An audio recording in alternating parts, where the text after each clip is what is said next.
Claude says, stop waiting to feel like it. Motivation is a feeling, and feelings are weather. They pass and they were never meant to be your foundation. The people you admire aren't more motivated than you. They just stopped asking the question. They act and the feeling catches up afterwards. Decide who you are and then behave like the person on the days it's hard. Motivation is what you feel after you start, not before. Feeling is not necessarily coming just from mood.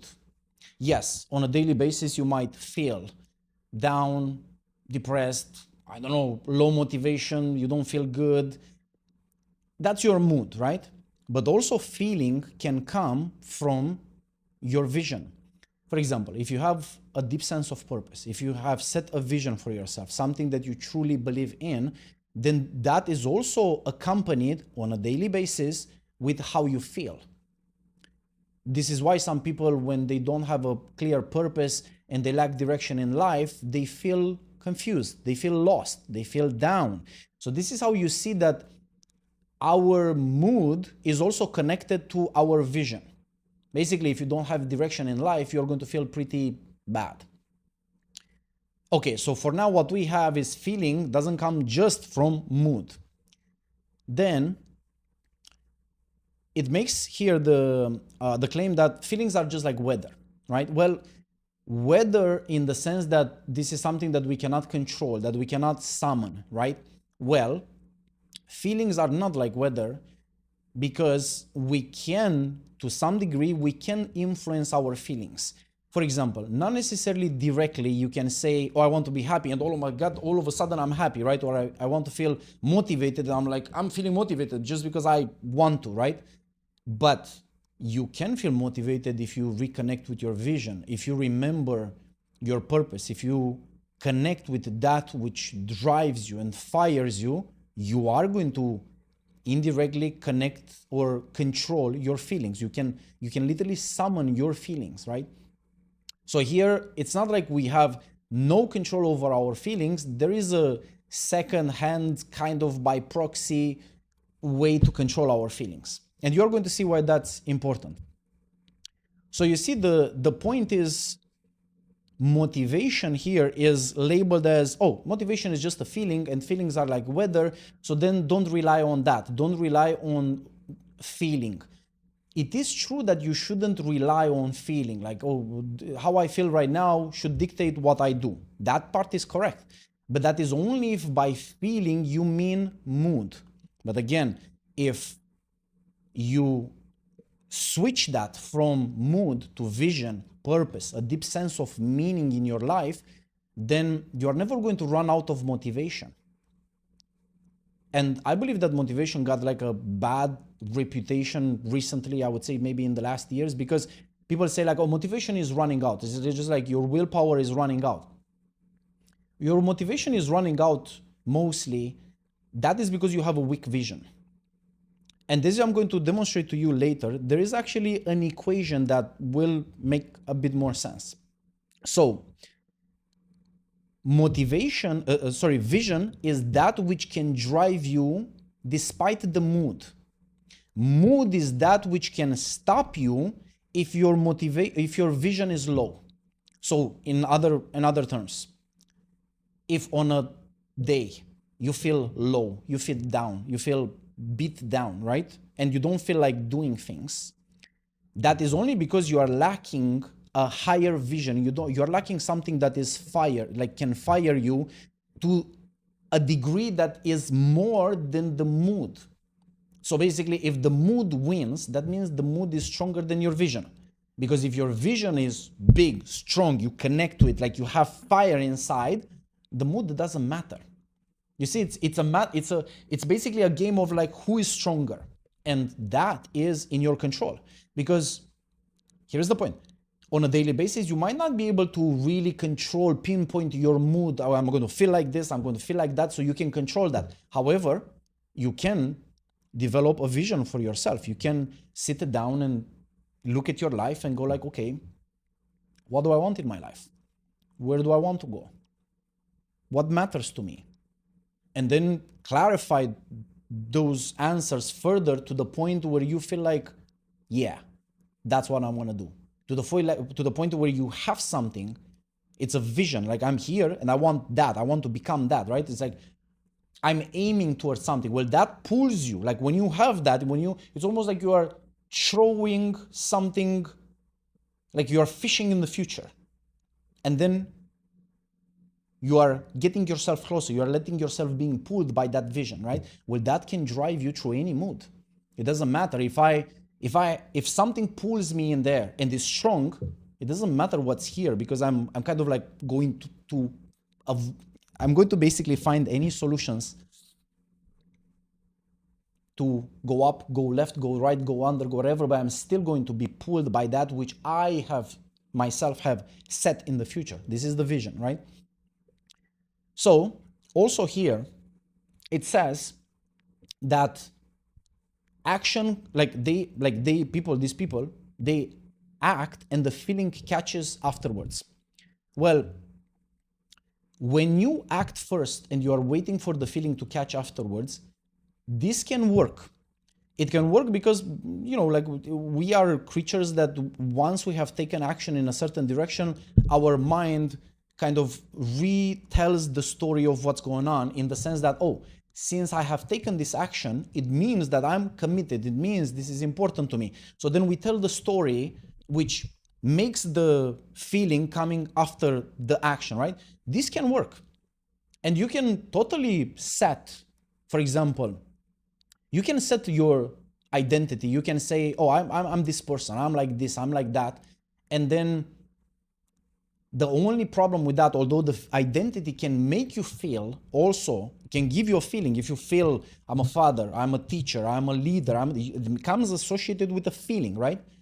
But usually identity is not really created at the level of words, like you just decide, like it says here, like just decide who you are.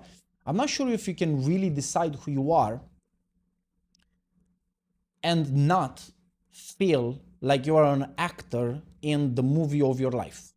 Like we can assume roles, but if that is not really backed up by something real, eventually we are going to feel like I'm doing this, I'm acting according to my identity that I have decided, that's what it says, decide who you are, but eventually that transforms into, I don't know who I am anymore. You're going to see the same effect in actors, for example. Actors, after a long career, I think also Jim Carrey mentioned this, and many actors have said the same. After a long career in acting, they have identified so much with their persona, with the image that everyone has about them or of them, of the character, the Jim Carrey, that I don't know who I am anymore. Behind the name, the label, the mask. And that is the problem with this type of approach, where you just decide an identity. I believe that identity can shift totally, but it has to be backed by consistent action. It has to be validated by real context. It's not so easy to just like decide and like, I'm going to decide tomorrow that I'm a rocket scientist. And then I will just act like a rocket scientist would act. I'm like, this doesn't work this way, because you have to really not just say it, but you have to embody the features that the type of identity you have assumed, and that is a lot harder than this. Point here is that, and Claude says like, you know what, I'm going to tie the motivation to the identity. Yeah, that can work. Only thing is that identity also can make you feel, and then feelings are not useless, and the identity also can drive you to be more motivated, so then motivation is not useless. But there is something here. Think about identity and vision. Identity is who you are, right? Because you have decided. If you have decided I'm a rocket scientist, then that's your identity and this is who you are. But vision is who you could be, and more importantly, who do you want to be? Okay, what's the difference in there to get motivation from identity versus from vision? If you get motivation from your identity, keep in mind that identity is something that you are right now, but because you are always going through time, you are living life, and each day you are slightly shifting, you're slightly becoming a different person without realizing. That's why you know very well that you are very different than how you were 10 years ago. You are the same person, but you don't say like, oh yeah, that's me. You'll be like, oh my God, I don't recognize that, right? It's because we are constantly shifting through time. So then identity, by letting and driving your motivation from your identity, it's kind of like a tricky game, because your identity, as you assume it, you feel like it's fixed. I'm a rocket scientist.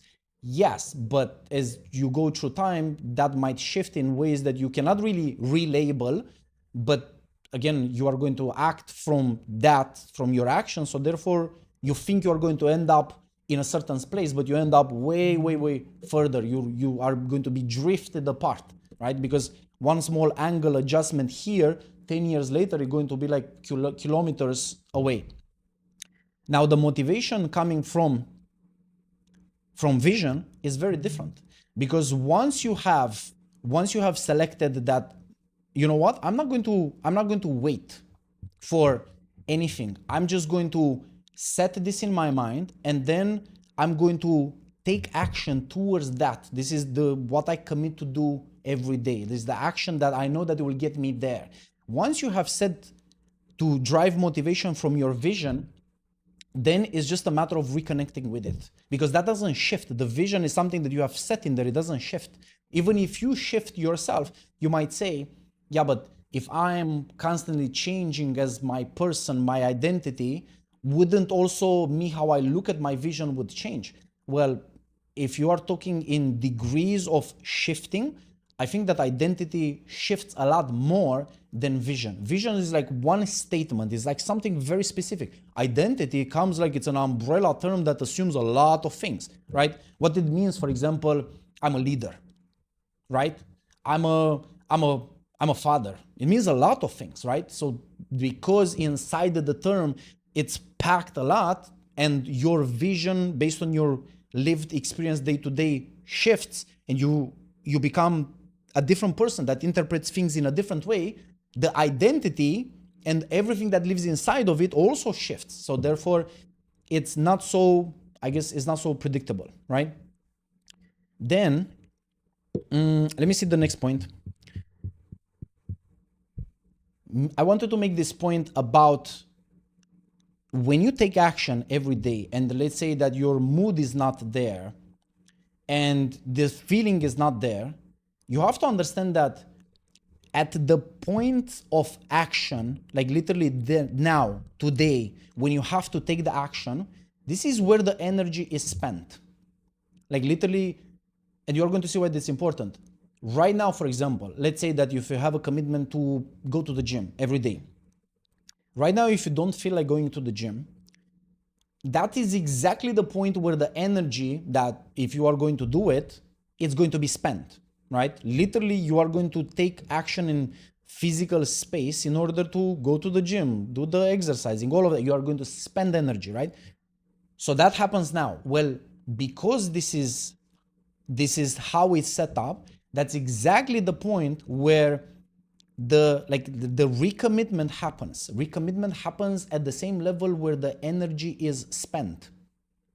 Meaning, you cannot really make a commitment 10 years ago and then expect that 10 years later, when you are like a completely different person, today, when it's hard, when you have to spend the energy, that is going to be the reason.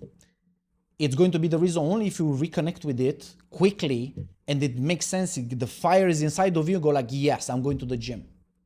But you see, it has to happen every day, because if you one day you wake up and you have that vision 10 years ago, but one day you wake up and go like, man, my vision it was wrong. I'm heading in a different direction. I was wrong. I need to change something. Things have not worked out the way I wanted. And you feel like the vision itself no longer makes sense. Well, guess what? Now in the moment when you have to take the action, where you have to spend the energy, your whole biology will not justify, okay, so why exactly would I spend the energy now? Like, you want me to do that, but wait, it's an entire forum of elements of different decision makers in your biology that work together, sometimes it's an adversarial relationship, not really working together. I mean that eventually the decision is made. I'm going to go to the gym or not. But that decision it's based on what is eventually the result of the whole equation, like everything considered, eventually also if that vision still makes sense to you, if the equation goes like, okay, so is the vision still good or not? Like if it's not, then we are not going to do it. So therefore you're not going to go to the gym, right? So that is very important. Here is a good way to actually think about it. The threshold of action, like daily action, like right now you want to go to the gym, right? There is a threshold that if your energy, let's say, if that equation result is higher than a coefficient above the line, you're going to take the action. But if the result of that action, if the result of that equation is a coefficient or a number that is below the line, you are not going to go to the gym. And it works like this. That coefficient, let's call it like threshold, like let's say true motivation to act right now. That is the result of like vision minus mood equals threshold or true reason to act right now. So what does this give us? If your motivation is strong, you are committed to it, and it makes sense, it's just like something that is not going to change, it's not going to shift, it's there. Well, that number is so big that it doesn't matter how much you subtract from it the mood. Today I feel down, I feel low, I don't feel good, I don't feel like doing this, whatever. That won't matter, because if you have 1 million minus, I don't know, 3,000 or 200,000, still that is a coefficient, that is a result that the threshold goes like, yeah, but doesn't matter, I'm still going to go to the gym. So this is very important because you can control this, meaning if you really want to be consistent and really want to achieve whatever you want to achieve in your life, just make your vision that big. Like that's all you have to do. Make your vision so strong that it will overcome any mood. Then the mood will not be relevant, like mood will not matter. It doesn't matter how you feel on a daily basis. And here, it's interesting that there are two types of committers, like people who commit. It's like the logical type. The logical type is the person that commits very cerebral, like they think about reasons and logic, like, oh, you know what? This makes sense. Yeah, I know what I should be doing. I'm going to do it. No feeling involved. It's just like, it's a very cerebral act, commitment. But then there is also the type of committers, if that's the word, people who commit, in a more like in a feeling, like in an emotional way. They make themselves feel like, you know what, I want this, I shouldn't have that. Like they spark this fire inside of them, and therefore they also find the drive that way. So it's like more logic or more feeling. Well, both approaches work.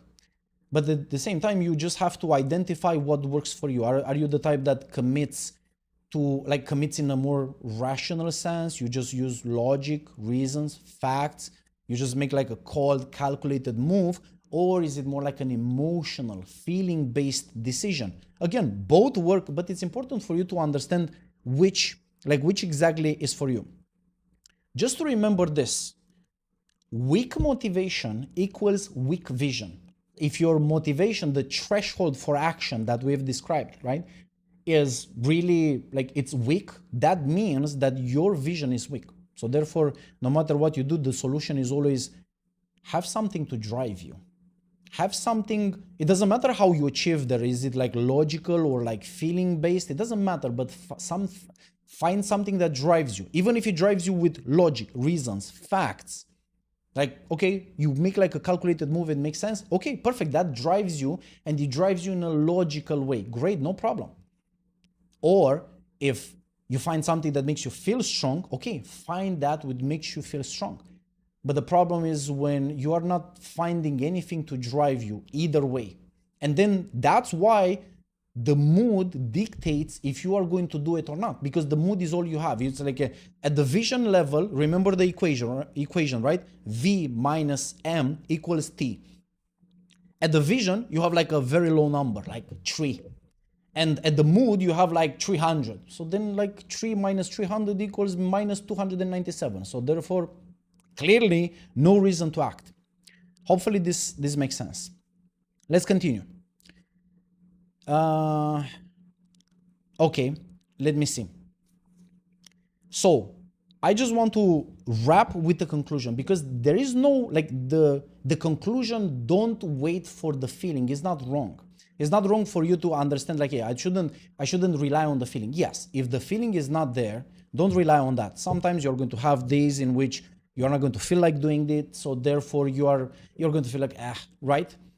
So don't rely on the feeling is correct. But what sorry, I was about to make a mistake. What Claude says is that don't rely on the feeling. Yes, correct. But what it doesn't say is like generate a vision, a purpose that is so powerful that the feeling is always going to be there as the motivation coming from the vision.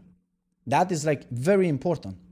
So acting, for example, acting without a feeling, you're just like taking the action, be like, you know what, I'm not going to feel anything, I'm going to just like take the action. And it's not like you have the reasons, the logic, no, nothing. You just follow, like take the action and hope that the feeling is going to come afterwards. This is also a losing proposition long term. And I've seen recently Alex Hormozi, he has like an interview with Tony Robbins where he shares that oftentimes, you know, he achieved highest levels of success, but he was not happy. Go watch that. I have a full breakdown on this topic. And what you can see in there is that really he disconnected from the feeling, because he said like, look, I want to be happy, but I cannot be happy. Like I couldn't find a way to be happy. So then he resorted to, like, you know what? He says like, fuck the feeling. I'm going to just do something that is productive. I'm going to focus on something that I can control, and hopefully the feeling will come. But here, it's very important to understand that when you act constantly, like long term, on just taking action, you are just going through the motions. And when you constantly make that the default, eventually it's going to feel like you are missing out on life. And that is definitely a losing proposition, because what we are discussing here is not just how to be consistent, it's also how to be consistent in a way that will lead in the right direction. So therefore you're going to be not just successful financially, but also happy, right? Well, that's the point where you constantly just take action with no feeling. Eventually you are going to feel unhappy. And yeah, it's like, don't get there. It's kind of the message here, right? Because the opposite of this is, it's what I'm proposing. Don't think that motivation is useless and feelings are just like whether they're bad and, you know, like motivation is running out. Feeling is what gives life meaning. And when to be alive, for example, you have to be just connected to a purpose, to a strong vision, and take consistent action on it, like staying on track, feeling that fire, feeling that drive inside of you to take that action every day. Even when the mood is not there, you're still aligned. And you know what? People who are connected with their vision, they have a deep sense of meaning, they're also more happy. So it's not just that you're going to be more consistent because you're going to be more motivated, you're going to take more action, you're going to overcome your daily mood, but also being aligned with that, having motivation from the right source is going to make you more happy.